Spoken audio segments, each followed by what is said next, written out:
Hello, আসসালামু আলাইকুম। শখের খামার ফরিদপুর ইউটিউব চ্যানেল থেকে ছোট্ট একটা শর্ট ভিডিও নিয়ে চলে আসলাম। তো আজকে একটা বিষয় নিয়ে আলোচনা করব যে এই প্রচুর গরমে আপনারা ভ্যাকসিন কখন করবেন, কোন সময় করলে ভালো হবে। তো সে ব্যাপারে আজকে একটু কথা বলবো।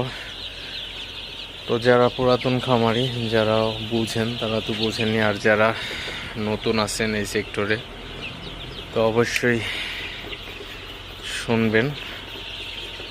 আর যাদের শুনে একটু উপকার হবে অবশ্যই ভিডিওটি লাইক করবেন, কমেন্ট করবেন এবং শেয়ার করবেন, আর অবশ্যই চ্যানেলটি সাবস্ক্রাইব করবেন। তো আলোচনায় যাওয়া যাক। তো ভ্যাকসিনেশন হচ্ছে সবচেয়ে মূল একটা বিষয়। তো মুরগির ক্ষেত্রে ভ্যাকসিনটাই হচ্ছে মূলত সবচেয়ে ইম্পর্টেন্ট একটা সাবজেক্ট। তো এই ভ্যাকসিনে